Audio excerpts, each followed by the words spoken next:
Ouais, on avait presque oublié.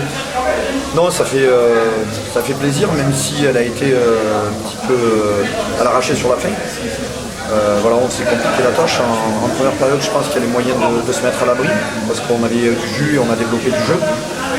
Ensuite, voilà, le tennisman qui a une balle de match et qui la met pas se met en danger. C'est ce qu'on a fait. On a commencé à douter, on a commencé à reculer. On s'est aussi rendu compte qu'avec beaucoup de joueurs ont une vie professionnelle et travaillent parce qu'on a baissé l'intensité, que ce soit dans le jeu ou dans les impacts. On leur a permis de reprendre confiance et de gagner du terrain. Et voilà, il a fallu finir au mental pour obtenir la victoire. Qu'est-ce qui a fonctionné ce soir et qui n'a pas fonctionné avant? Qu'est-ce qui a fonctionné ce soir? Déjà, une autre approche dans le jeu. On a joué beaucoup plus haut.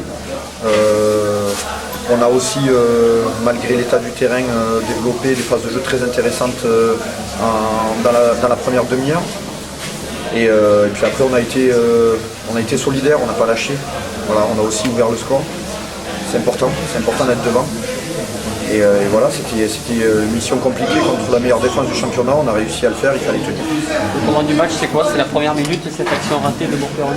C'est ça, c'est peut-être cet électrochoc où on prend un avertissement sans frais et derrière on réagit et on fait 20 minutes de qualité. Voilà, on marque ce but. Après, voilà, on en avait tellement besoin et ça faisait tellement longtemps qu'on a limite déjoué en fin de match et on les a laissés reprendre confiance et nous acculer un petit peu sur notre but. Mais bon, l'essentiel est là. Ça change quoi cette victoire? Ça change beaucoup de choses. Ça change beaucoup de choses parce que ça vient appuyer un retour dans le jeu et dans l'état d'esprit depuis 3 semaines. Le match contre Amiens, il y avait la volonté, l'envie et la détermination. Il a manqué un peu de qualité pour emporter le match. À Carquefou, le facteur chance nous a été défavorable et l'efficacité offensive.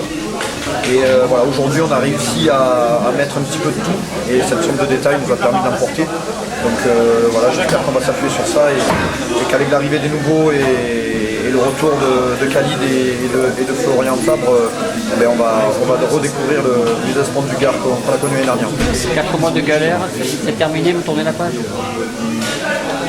C'est trop tôt pour le dire, il va falloir confirmer, il va falloir être solide, il va falloir apprendre à voyager aussi. On a un match compliqué la semaine prochaine, le match en retard contre Fréjus Saint-Raphaël qui est une équipe accrocheuse. Voilà, à l'issue de cette rencontre-là, on pourra dire réellement si on est de retour ou s'il faut encore cravacher pour y arriver. Enfin, des cris de joie dans les vestiaires du Businessman du Gard, ça fait du bien? Ça fait du bien, alors ça fait du bien. On va occulter le classement et le point de vue comptable, ça fait du bien parce que ça permet d'amener un peu de légèreté et quelques sourires sur les visages parce qu'il ne faut pas perdre de vue qu'on est en national, qu'on a un petit budget, qu'on a 70% de l'effectif qui travaille et que du coup c'est compliqué, s'entraîner tous les jours, tous les soirs, après 8 heures de boulot, c'est compliqué quand les résultats sont pas là, c'est encore plus difficile dans les têtes. Donc j'espère que ça va amener un peu cette joie et cette satisfaction du travail accompli pour nous tourner avec l'espérance vers les prochains matchs. Ce soir on savoure ou on a la tête à Fréjus? Les garçons savourent, j'espère qu'ils vont se savourer jusqu'à midi, sur 18 h. Moi je suis déjà dans Fréjus.